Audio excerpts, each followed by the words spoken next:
Doctor, Buenos días, doctor. ¿Cómo han estado?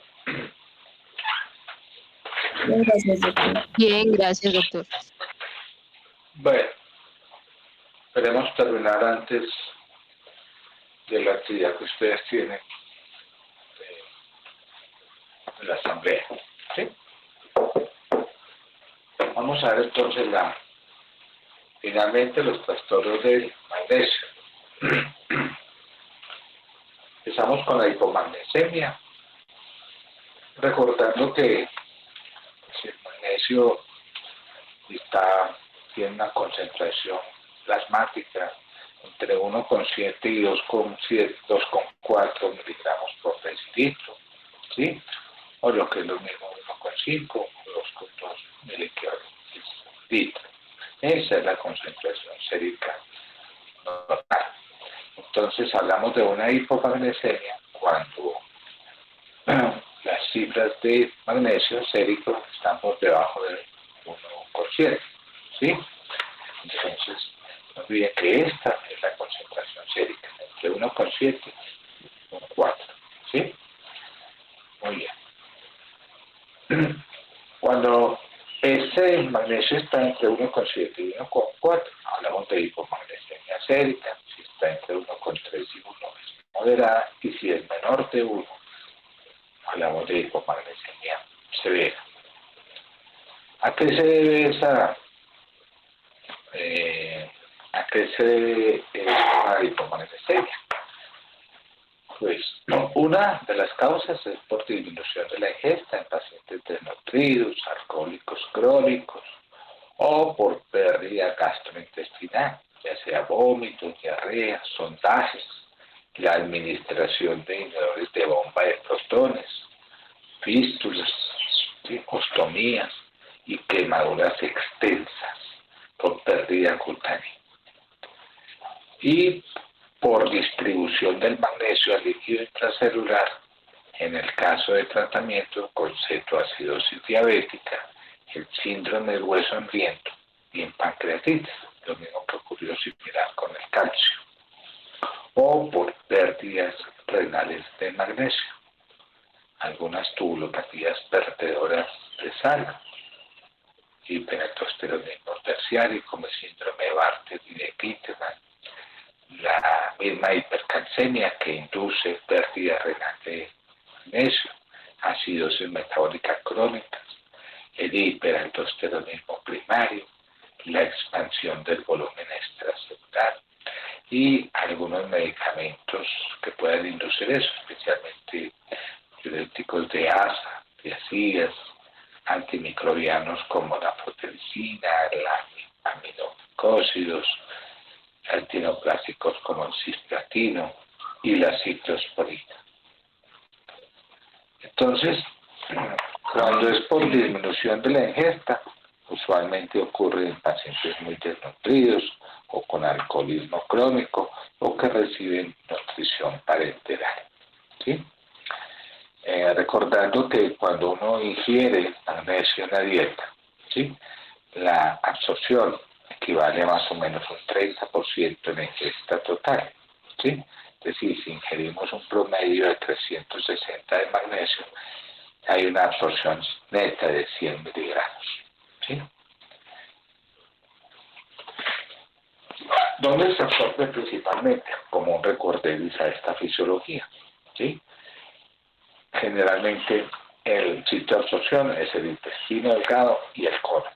En contraste con otros minerales, la absorción de este metal, ¿sí?, es mal regulado y depende principalmente de la ingesta propia de magnesio. Entonces, ya vimos que se absorbía principalmente intestino delgado y colon, ¿sí? ¿Ok? ¿Qué factores pueden alterar la absorción de este metal? La alta ingesta de fosfato, el uso de filatos, la aldosterona y la calcitonina, o la administración de inhibidores de bomba de protones. Y ahí entonces, que cuando hay una pérdida gastrointestinal, obedece a causas como el vómito, diarrea, los sondajes, los síntomas de mala absorción, las fístulas, las ostomías y muy comúnmente aparece en pacientes con quemaduras extensas por pérdida cutánea. Los inhibidores de la bomba de protones están involucrados en hipomagnesemia. Parece que este omeprazol, sobre todo cuando lo asociamos a un diurético, este medicamento inhibe el transporte de magnesio a nivel intestinal, ¿sí? Por inhibe estos canales de transporte de magnesio.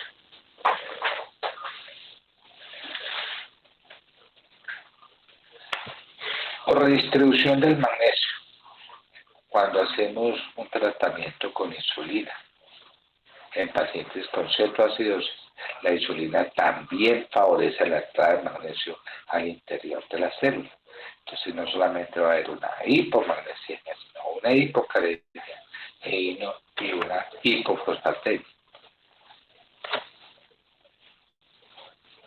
Y cuando se realiza una paratiroidectomía, como habíamos comentado la vez pasada, hay una caída de la hormona paratiroidea, pero se incrementa la captación de sales minerales. Y esto es lo que ocasiona las triadas que ya conocemos como hipocalcemia, hipomagnesemia e hipofosfatemia.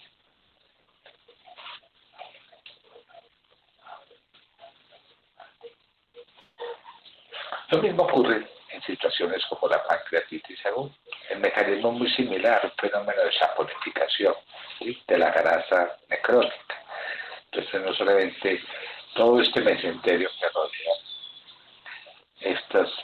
esta víscera en casos de pancreatitis, ¿sí?, sufre este fenómeno, saponificación de magnesio y calcio. Y estaría la pérdida renal de magnesio, ¿sí? Una magnesiuria mayor de 20 miligramos en orina 24 horas ya sugiere fuertemente que hay una pérdida renal de magnesio. Entonces las causas más importantes de pérdida renal de magnesio obedecen principalmente a los trastornos hidroelectrolíticos asociados: hipercalcemia, hipocalemia e hipofosfatemia. Y los dos tipos de hiperparatiroidismo que voy a nombrar ahora: hiperparatiroidismo primario y el terciario, que obedece a las tubulopatías perdedoras de sangre, como es el síndrome de Bartter tipo 5 y el síndrome de Peters, la expansión del volumen extracelular, la acidosis metabólica crónica, como decía ahora también, la cetoacidosis diabética por fenómeno de diuresis osmótica. El paciente, si tiene cetoacidosis, ¿sí?, está perdiendo potasio por esto mismo, y si le inicia insulina, pues el potasio se mete más hacia la célula y de ahí el fenómeno de la hipomagnesemia asociado a eso. Diuréticos, especialmente antiacídicos, de ASA y fármacos que ya nombré. Entonces, en el fenómeno por ejemplo, del hiperparatiroidismo, que se asocia con hipercalcemia, ¿sí?, la hipercalcemia favorece la salida de magnesio por el riñón, pues se induce. Esta hipermagnesemia lo que hace es activar este sensor de calcio que está localizado en la membrana vasolateral de las células del asa gruesa de Henle, la porción ascendente, y cuando se activa este receptor sensible al calcio, estimula la formación de unos derivados de ácido araquidónico, el cual va a inhibir este transportador de potasio, recibe la salida de potasio y en consecuencia altera la reabsorción pasiva de magnesio. O sea que la hipercalcemia frecuentemente se asocia a fenómenos como la hipomagnesemia, ¿sí? Si tengo un paciente con una hormona paratiroidea elevada, ¿sí?, esta PTH en condiciones usuales fisiológicas, esto disminuiría la espesor de magnesio. Sin embargo, estas que son ordinarias de magnesio, se aumenta precisamente por el exceso de calcio circulante, es debido a eso. Entonces, en un paciente con hiperparatiroidismo, una de las manifestaciones, además de la hipernatremia, hipopotasemia, sería la hipomagnesemia, ¿sí? O sea que había una magnesiuria, una elevación de el magnesio en orina 24 horas de la excreción, mayor de 20, aquí usualmente los libros lo describen como una magnesuria acentuada, mayor de 100 miligramos en orina 24 horas. Y ahí entonces que uno de los criterios diagnósticos de hiperparatiroidismo, que tanto hemos hablado, es que el magnesio sérico usualmente puede estar bajo por el fenómeno de la magnesiuria. Las otras causas son el hiperparatiroidismo. Decíamos que había que entre las causas que producían hiperparatiroidismo sería el primario que acabamos de ver, ¿sí? Y el otro sería el hiperparatiroidismo, hiperaldosteronismo, el hiperaldosteronismo como causa importante de pérdida de sería, el terciario. El terciario que acabamos de ver fue el hiperaldosteronismo, hiperparatiroidismo, vamos a confundir. Entonces, dentro del hiperaldosteronismo tenemos el terciario, que obedece a estos tipos de tubulopatías, que es el síndrome de Bartter y síndrome de Gitter, que es un hiperaldosteronismo hiperreninémico con tensión arterial baja.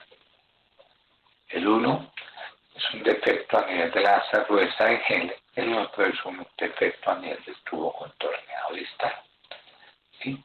Este síndrome de Bartter es un fenómeno que ocurre muy similar a lo que hace un diurético de asa. En el síndrome de Gitter, similar a lo que ocurre con un diurético de ácido, con su mecanismo de acción. Entonces, en el síndrome de Bartter, sobre todo el síndrome de Bartter tipo 5, ¿sí?, se genera un fenómeno similar a este diurético. Y este síndrome de Bartter tipo 5 también es un defecto del receptor de calcio, del receptor sensible al calcio, que hace lo mismo que ya habíamos comentado, como un fenómeno de hipercalcemia, ¿sí? Entonces es un defecto de esto que induce creación de magnesio urinario con hipomagnesemia, además de todo el cuadro clínico que ya habíamos comentado de estos pacientes. En el síndrome de Gitterman también hay magnesio, ¿cierto? Sí.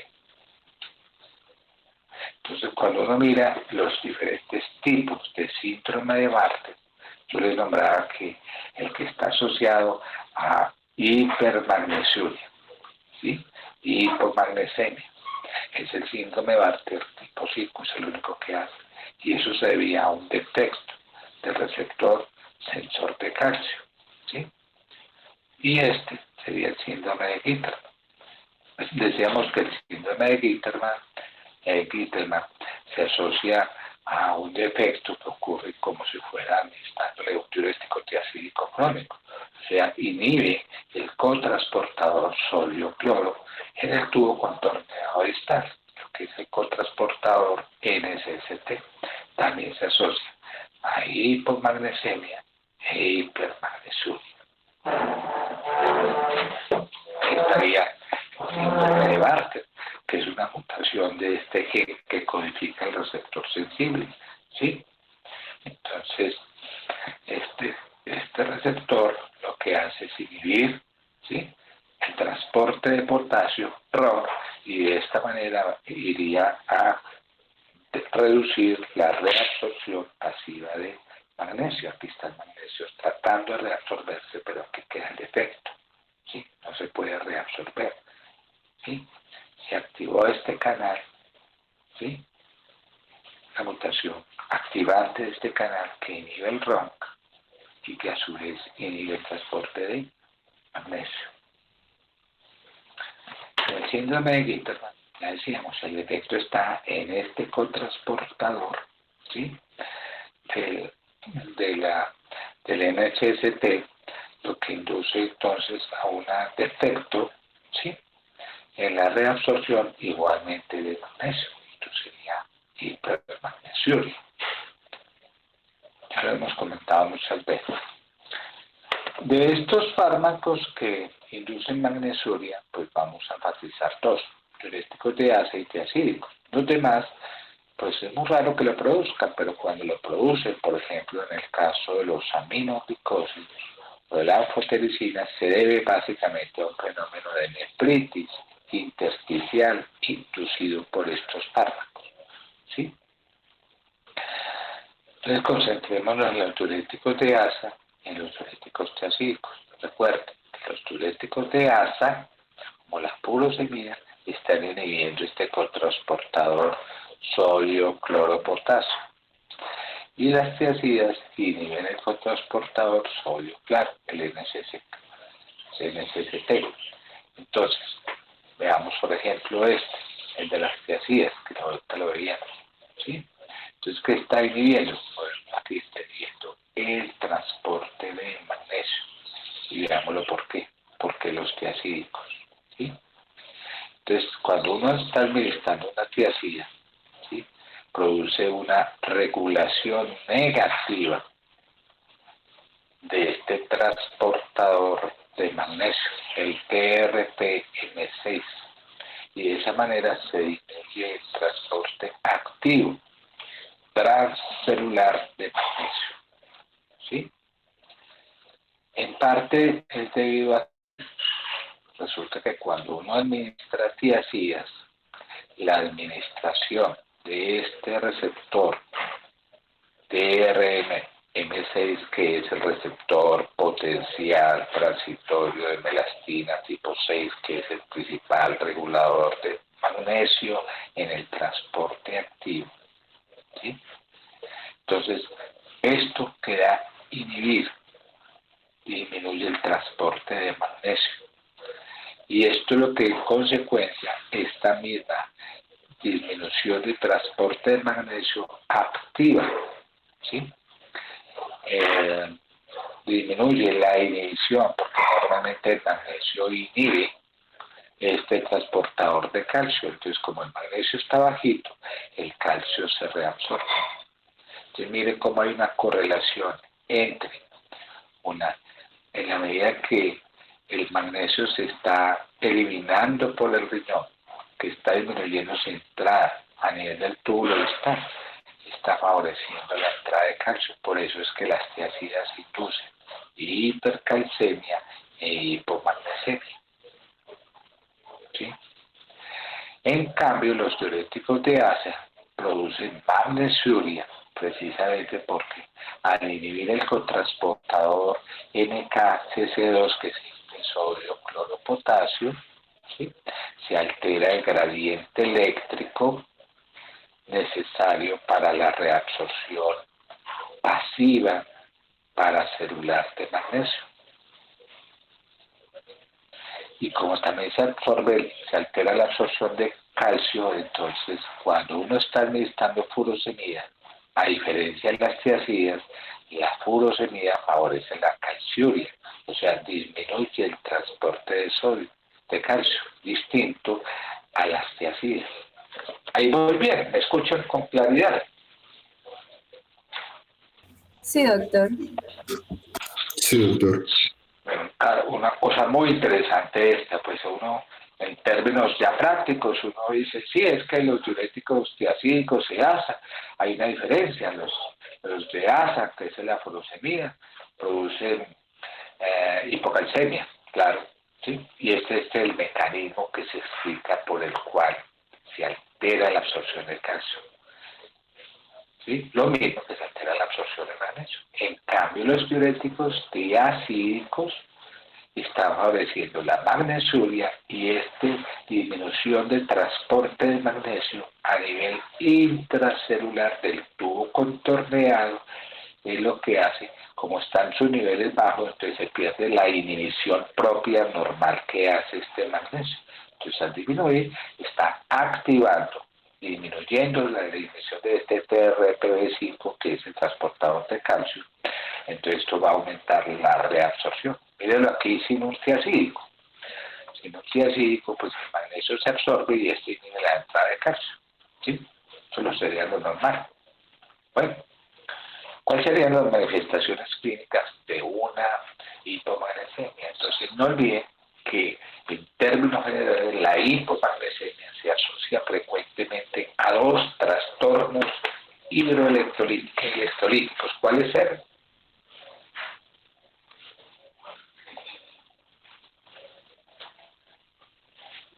Hipocalcemia y hipopotasemia. Correcto, esas dos, ¿cierto? Entonces, generalmente cuando uno tiene una, acuérdense que eso lo insistí mucho cuando hablamos de hipocalemias, hipopotasemias, y lo mismo cuando hablamos de hipocalcemias. Si yo tengo una hipopotasemia grave, ¿sí? O que no responde al potasio, la administración de potasio o a la administración de calcio en el caso de la hipocalcemia, siempre debo pensar en la posibilidad de una hipomagnesemia. De ahí que en hipocalemia severa siempre que se recomienda administrar magnesio. ¿Sí?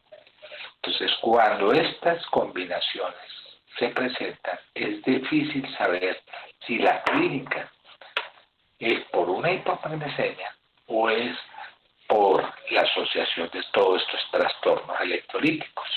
¿Sí? Entonces, cuando hay hipomagnesemia y hay hipopotasemia, la hipopotasemia, no olviden que es un hallazgo habitual en pacientes con hipomagnesemia, se presentan hasta el 60% de los casos. ¿Sí? ¿Sí? ¿Ok? Entonces, una reducción del magnesio intracelular, producto de la deficiencia de magnesio, conduce a pérdida de potasio e hipopotasemia. Las dos van de la mano. ¿Sí? Es decir, esto es en cuanto a la hipopotasemia. Ahora, si yo tengo una hipomagnesemia asociada a hipocalcemia, ¿por qué? Porque es que la hipomagnesemia, ¿sí?, también induce hipocalcemia. ¿Sí? Y esto es debido a que cuando hay una hipomagnesemia y esta es severa, grave, por un efecto paradójico va a suprimir la secreción de PTH. ¿Sí? Y esta PTH suprimida aumentaría la excreción de calcio, ¿sí?, por el efecto del hipoparatiroidismo inducido. ¿Entendieron? Entonces las manifestaciones clínicas de una hipomagnesemia serían más o menos a nivel neuromuscular por debilidad, ¿sí?, hiperreflexia, temblor, espasmo carpocreal, estagnos, etc. Uno de los cuadros importantes cuando ustedes estén por allá en gineco, ¿sí?, y estén viendo una paciente preeclámptica, van a notar que el ginecólogo frecuentemente toma los reflejos osteotendinosos y si ve que todo lo contrario, ¿sí?, hace una hiporreflexión, sería una manifestación clínica no de una hipomagnesemia, sino de una ¿qué?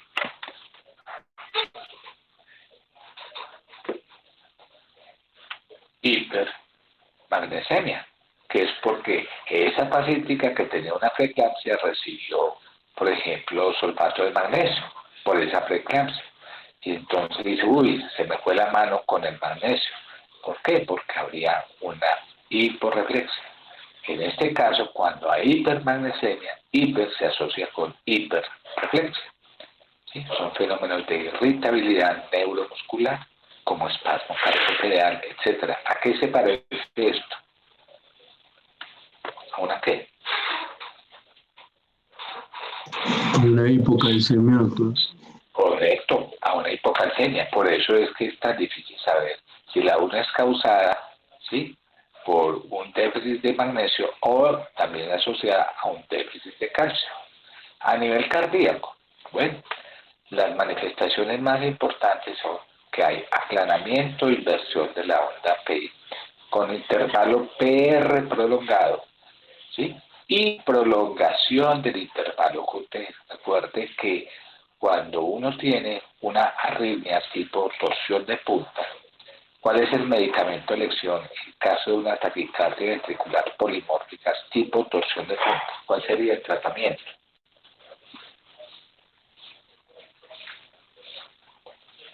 ¿Recuerdan? La droga lección. Sulfato de magnesio. Correcto, correcto. Entonces, y esto es debido precisamente porque la principal causa de torsiones de punta es la depresión de magnesio sérico, ¿sí? Entonces, ojo, la hipomagnesemia finalmente prolonga el intervalo QT más cuando se asocia a hipocalemia, ¿sí? ¿Ok? Principal manifestación, o digamos la manifestación más peligrosa de una hipomagnesemia es esta, ¿sí? Dentro de los efectos metabólicos decíamos que la hipomagnesemia induce hipocalcemia e hipocalemia, ¿sí? Y dentro de las manifestaciones esqueléticas sabemos que el magnesio también cumple alguna función en el metabolismo vaso. Entonces, cuando hay una hipomagnesemia crónica hay cierta fragilidad ósea y podría haber retraso en el crecimiento en niños. Y a nivel endocrino, ya decíamos ahora, la hipomagnesemia severa induce un bloqueo paradójico y la liberación de PTH, ¿sí? ¿Y esto a qué conduce? ¿A una qué? Hipocalcemia, porque como está disminuida la PTH, ¿sí? Entonces eso induciría un hipoparatiroidismo con hipocalcemia, etc. Digámoslo que aquí están. Entonces, manifestaciones electrocardiográficas cuando hay una hipomagnesemia leve y moderada. El intervalo PR se prolonga, ¿sí? Produce cierto grado de bloqueo AB, los complejos QRS anchos, es una forma de aparición de esta, pero una de las cosas más importantes es la prolongación del intervalo QT, un QT mayor de 500 milisegundos. ¿Y a qué conduce esta prolongación del intervalo QT?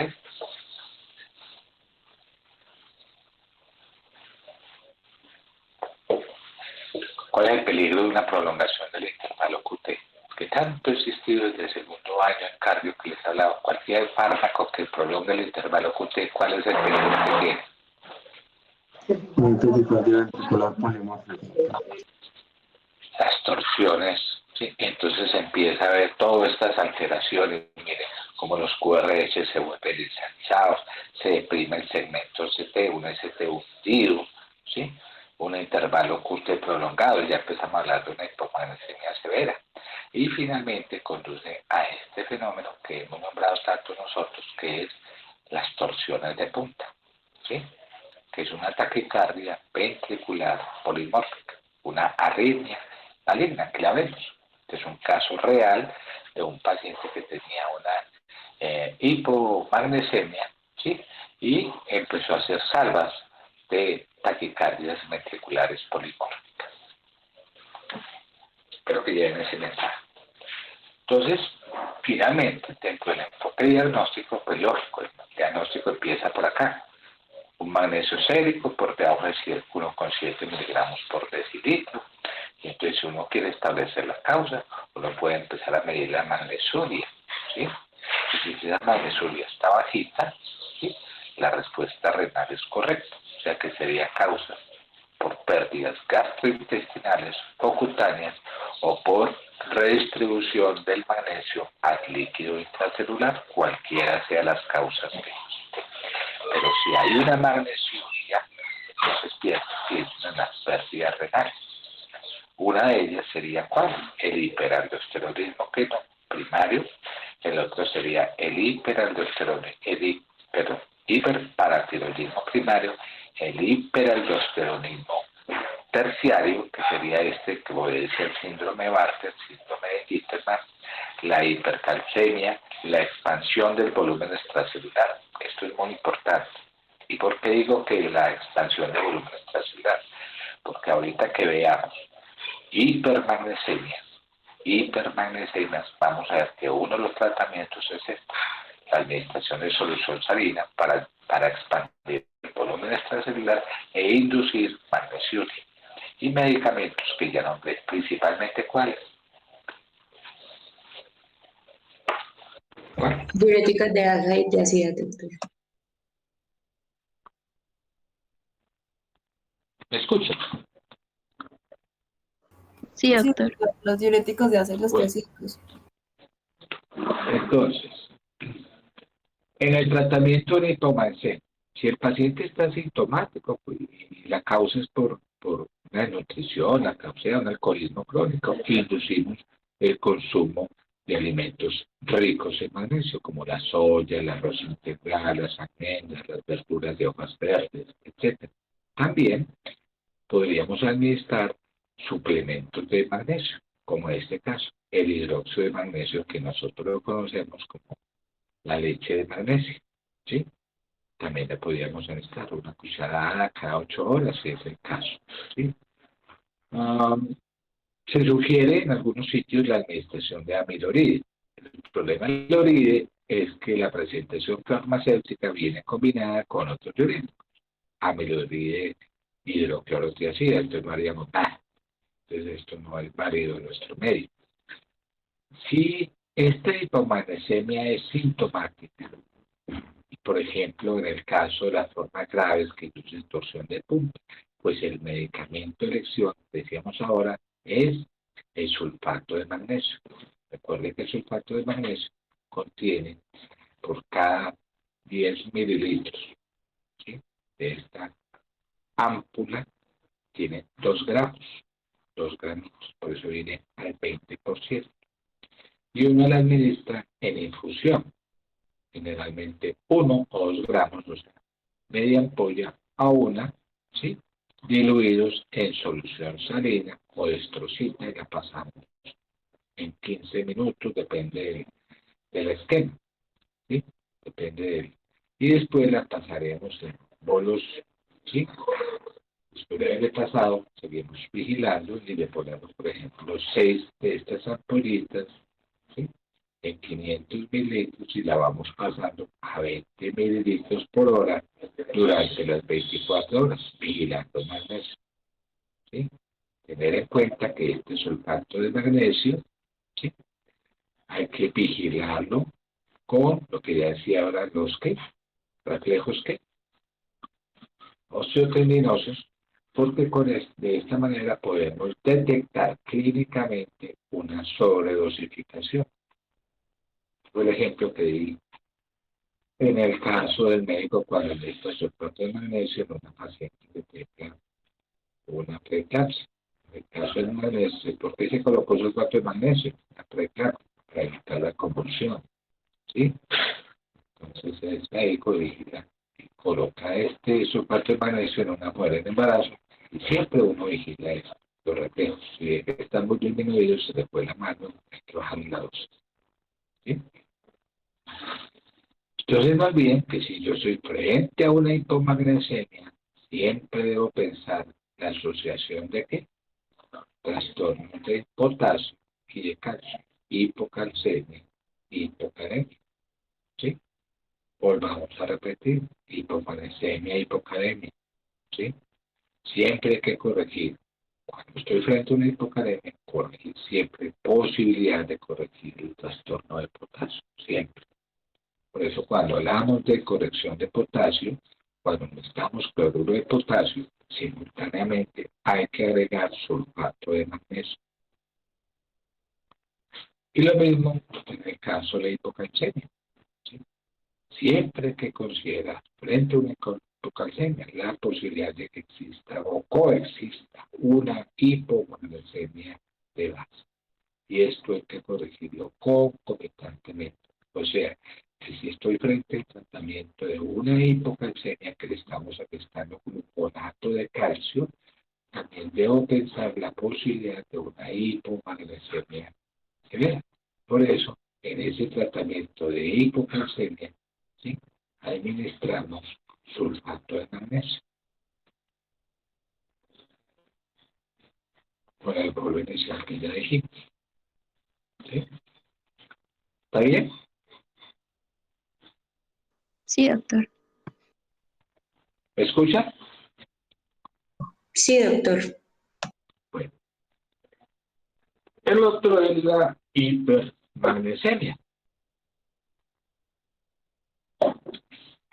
Último tema. Entonces, cuando hablamos de hipermagnesemia, hablamos ya que las cifras están por encima de 2,4 miligramos por decilitro. ¿Sí? Estas hipermagnesemias obedecen, ¿sí?, a la gravedad de ella va a depender de qué tanto de qué tanto sube el magnesio. Si yo tengo una hipermagnesemia, magnesio entre 2,4 y 4, hablamos de hipermagnesemia leve. Si está entre 4 y 5, moderada. Y cuando es mayor de 5 miligramos por decilitro, hablamos de hipermagnesemia severa. ¿Por qué ocurre? Pues todo lo contrario. Por un aporte excesivo de compuestos de magnesio. Se me fue la mano, le puse hidróxido de magnesio, sobre todo a esos pacientes con enfermedad renal crónica, etc. O embarazadas, ¿sí?, que están preeclápticas o eclápticas y están recibiendo sulfato de magnesio. O algunos enemas como la sal de Epsom que ya vamos a discutir. O por una absorción excesiva de magnesio, ya sea por estreñimiento, por una enfermedad inflamatoria intestinal, por obstrucción, ¿sí?, por la administración de litio que induce una absorción excesiva de magnesio, además de que el litio, mírenlo aquí, disminuye la excreción renal de magnesio. He hablado mucho del litio durante esta charla. Espero que lo asocien. O también puede ser una redistribución de magnesio líquido extracelular, en el caso de síndrome de lisis tumoral o en pacientes con acidosis metabólica. O porque se reduzca la excreción renal de potasio, especialmente en pacientes con falla renal aguda, enfermedad renal crónica estadio 5, ¿sí?, o por medicamentos, como nombre ahorita, como el litio, ¿sí?, o todo lo contrario, por una contracción del volumen de líquido extracelular. Entonces, cuando yo doy un aporte excesivo de hidróxido de magnesio, recuerde que muchos en un tiempo usamos el hidróxido de magnesio con el fin de ligar fosfatos, que es una de las cosas que hacen las sales de magnesio, ¿sí? Entonces los pacientes sufren frecuentemente con enfermedad renal crónica, sufren de dispepsia. Entonces uno dice, démosle leche Phillips, hidróxido de aluminio, démosle Milán, que tiene hidróxido de aluminio, ¿sí? Y entonces a esos pacienticos que tienen enfermedad renal crónica tienen un problema, es que estas sales de magnesio se absorben y pueden acumularse, especialmente el paciente con enfermedad renal crónica, ¿sí? Lo mismo, en un tiempo se usaban algunos enemas, que las sales de Epsom naturales como laxantes, y también podrían producir lo mismo. Entonces, no olviden que en condiciones normales el riñón tiene una capacidad muy buena de excretar magnesio, es decir, si uno consume demasiado magnesio, el riñón tiene la capacidad de eliminarlo. Pero esto no ocurre en el paciente que tenga una tasa de filtración glomerular limitada. Entonces, mucho cuidado, ¿sí?, debido a esa capacidad renal para eliminar magnesio muy reducida. Y en estos pacientes con enfermedad renal crónica, la absorción intestinal de este magnesio siempre excederá a su excreción renal. Ya se pierde ese equilibrio. ¿Entendieron? Entonces sabemos que si tenemos un paciente con enfermedad renal crónica, cuidado con darle milantes, cuidado con darle leche de magnesio. Peligro hipermagnesemia. O por un aporte excesivo de compuestos de magnesio. Este es el caso típico de la paciente que tenía una Preeclampsia o eclampsia, doctor.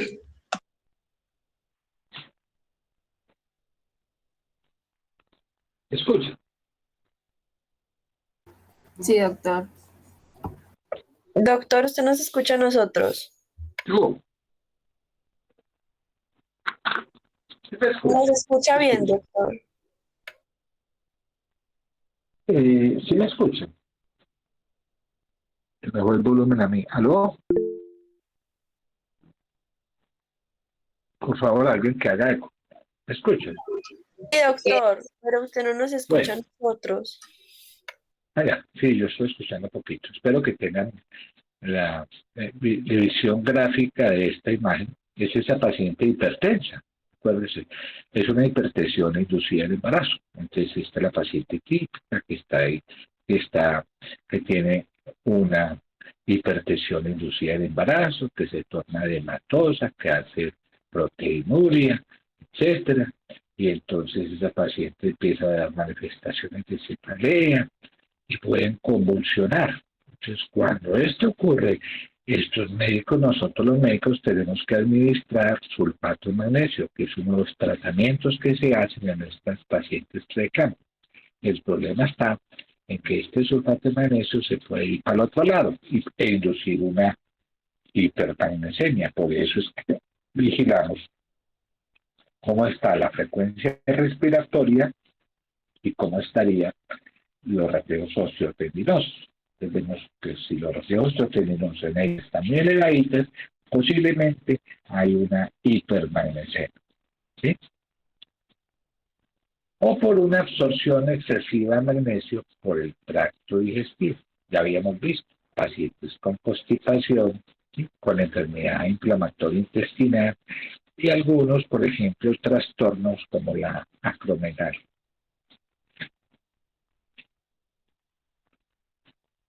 El síndrome de lisis tumoral, que ya lo habíamos comentado por allá.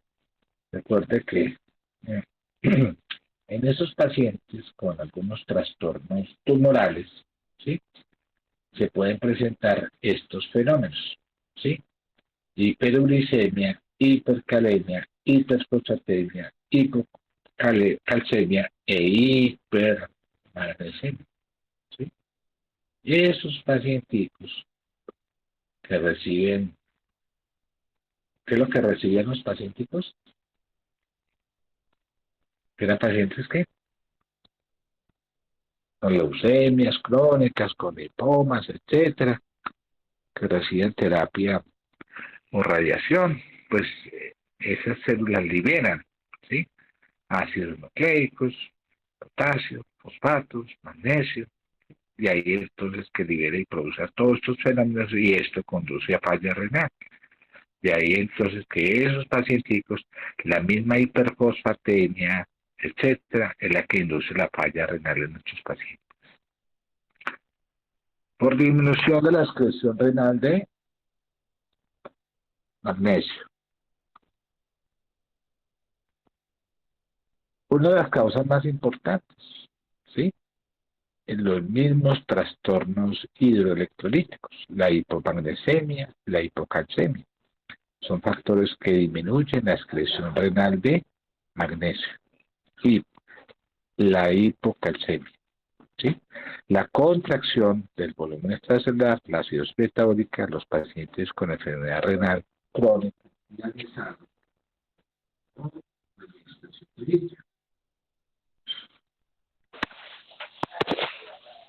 ¿Podrá un paciente con enfermedad renal crónica avanzada presentar hipermagnesemia? Sí, ¿cierto? Cuando está en sus estadios 3, 4, ¿sí?, iniciales, pues, se produce una compensación que hace que aumente la excreción de magnesio. Pero cuando el paciente empieza a presentar un estadio más avanzado, ¿sí?, ya empieza a haber una tasa de filtración glomerular menor de 30, ¿sí? A partir de ahí, estos niveles séricos que eran normales empiezan a elevarse. O sea que lo típico de un paciente con enfermedad renal crónica que genere hipermagnesemia es cuando pasa a su estadio 5, ¿sí? Y especialmente cuando hacen hipermagnesemia. ¿Se acuerdan lo que les dije?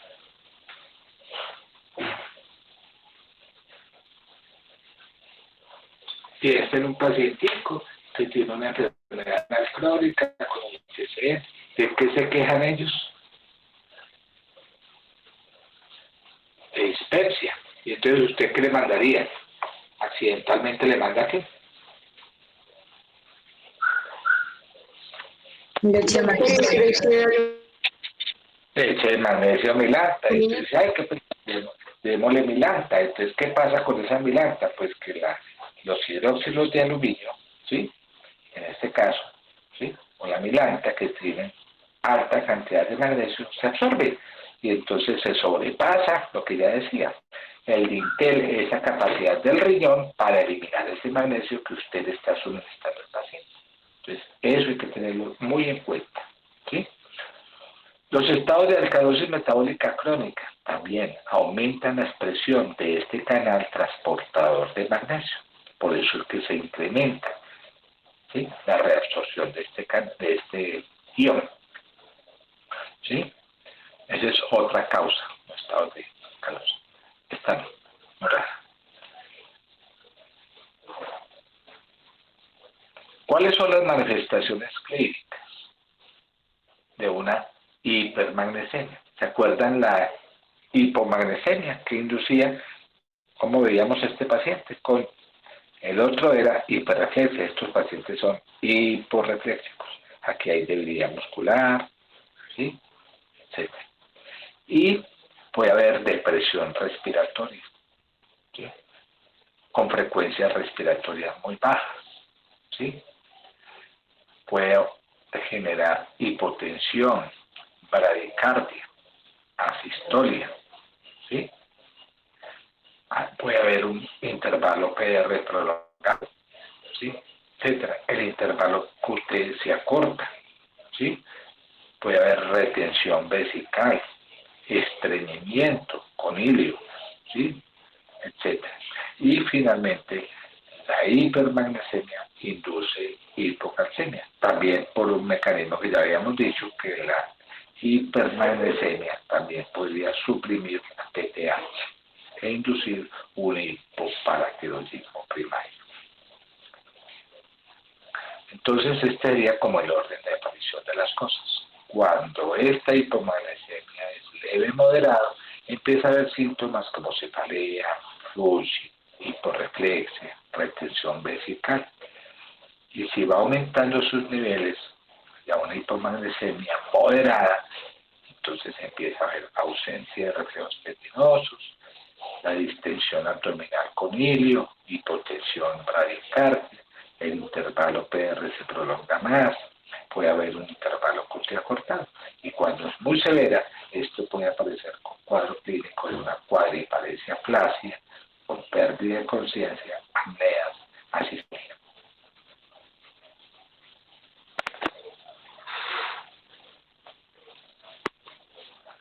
Está claro más o menos la idea, ¿cierto? Es el orden de aparición, ¿sí? Entonces, no olviden que una de las manifestaciones electrocardiográficas más importantes es que hay un intervalo QT muy acortadito, todo lo contrario a una hipomagnesemia. Igualmente el QRS ancho, el QRS se ensancha, ¿sí? Puede haber un bloqueo AB completo, ¿sí? Etcétera. ¿Qué hacemos con ese paciente? ¿Cómo lo enfocamos? ¿Sí?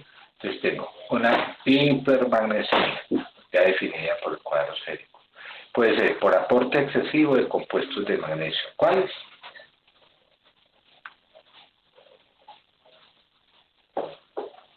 Principalmente, ¿qué? Antiácidos. Exacto. Eso, antiácidos. ¿El paciente con qué? Insuficiencia. Con enfermedad renal crónica. O por un aporte excesivo, pero una absorción excesiva de magnesio por el tracto digestivo. ¿Se acuerdan? Pacientes con mucho estreñimiento, con enfermedad inflamatoria intestinal, etcétera. O por distribución del magnesio al líquido extracelular. ¿Cuál era la causa más importante? ¿Síndrome de qué? De lisis tumoral. Correcto. O porque se disminuye la expresión renal de magnesio. ¿Podrá ocurrir una hipermagnesemia en pacientes con enfermedad renal crónica? Sí, es estadio 5, doctor. Y si es estadio 5, ¿y toma qué? ¿Qué estaba tomando? Suplementos Antiácidos. eso, como ejemplo, pues, a todo eso, aquí está. ¿Sí? Medicamentos que podrían inducir hipermagnesemia. El litio por dos razones. ¿Cuáles? Porque el litio, acuérdense que el litio aumenta la absorción, ¿sí?, de magnesio, ¿sí? Y dos, porque reduce la excreción renal de magnesio, ¿sí? Entonces, ¿cuál es el tratamiento de una hipermagnesemia? No existe un tratamiento específico para tratar una hipermagnesemia. Lo que hacemos básicamente son medidas generales y procuramos aumentar la excreción de urinaria de magnesio, sobre todo cuando hay hipermagnesemia leve con función renal normal, ¿sí? Y en su defecto, si hay un problema de insuficiencia renal grave, habríamos que realizar técnicas de depuración extrarrenal. Y en su defecto, cuando hay una gravedad extrema, por ejemplo, una manifestación de una hiporreflexia, apnea, ¿sí?, etcétera, habría que colocarle un antagonista directo, ¿sí? Entonces, ¿qué le ponemos? Entre las medidas generales, suspendemos los fármacos que predisponen o son causantes de esta hipermagnesemia. Para aumentar la excreción urinaria de magnesio, aplicamos líquidos, especialmente solución salina, para expandir el volumen de líquido extracelular y le administramos diuréticos de asa. Y en su defecto, si ese paciente tiene una tasa de filtración renal muy disminuida y estamos frente a una hipomagnesemia, habría que poner hemodiálisis. Si la gravedad es muy extrema, ¿sí?, si vemos que clínicamente hay manifestaciones de hipermagnesemia severa, etcétera, le damos gluconato de calcio como un antagonista directo, ¿sí?, de este ion. Entonces, la primera opción sería aumentando la excreción urinaria de magnesio, ¿sí? Esto en el caso de hipermagnesemia leve, pero con paciente con función renal normal. ¿Qué le damos? Hidratamos, le administramos solución salina, 20 mililitros kilogramo de peso. Esto favorece la excreción. Y le podríamos agregar furosemida, ¿sí?, que viene en ampollitas de 20 miligramos, ¿sí?, por vía intravenosa. Esto en ese caso, ¿sí? ¿Ok? Bueno, ¿cuál sería la otra? En gravedad extrema. ¿Cuál? ¿Cuál es el antagonista directo del magnesio? Pues sería el gluconato de calcio. Y esto con el objetivo igualmente de estabilizar la membrana, proteger el corazón de ese efecto de hipermagnesemia, ¿sí? También lo podríamos administrar. Y en caso de gravedad extrema, ¿qué le haríamos al paciente? Pues hemodiálisis. Sobre todo cuando estos pacientes hacen cuadros severos, síntomas neurológicos como la apnea, la hiporreflexia o alteraciones cardíacas severas. Ese pues es el principal enfoque de estos pacientes con hipermagnesemia. Bueno, yo prometí hacerlo práctico, rápido, para que ustedes puedan asistir a su encuentro. Muchachos, muchas gracias. ¿Tienen alguna pregunta?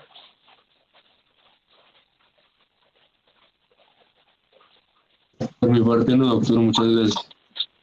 Bueno, Por mi parte tampoco, doctor. Muchas gracias. bueno, a ustedes por la asistencia, muchas gracias y un feliz día.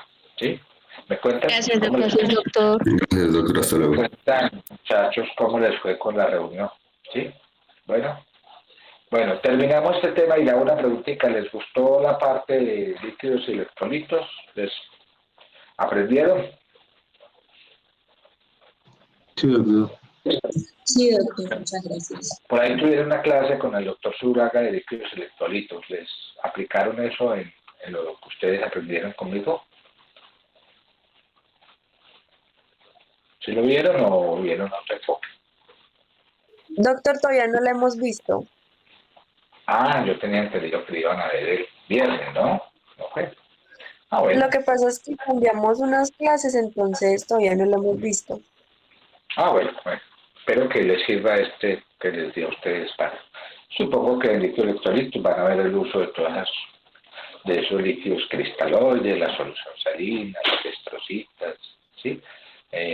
Harman, todas esas cosas por ahí, sus indicaciones, cuando está indicado solución salina, cuando está indicado una Harman, bueno, todo eso, ¿sí? Bueno, me imagino, ¿no? Y además de los expansores plasmáticos, supongo que eso lo van a ver. Bueno, hasta luego, feliz día, gracias. Muchas gracias, doctor. Gracias, doctor. Gracias, Chao. doctor. Gracias, doctor. Muy Gracias, amable. doctor.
En ese computador hay forma de meter algo. Sí. Ah, entonces no lo apague, porque yo puedo grabar ahí algo, ¿cierto?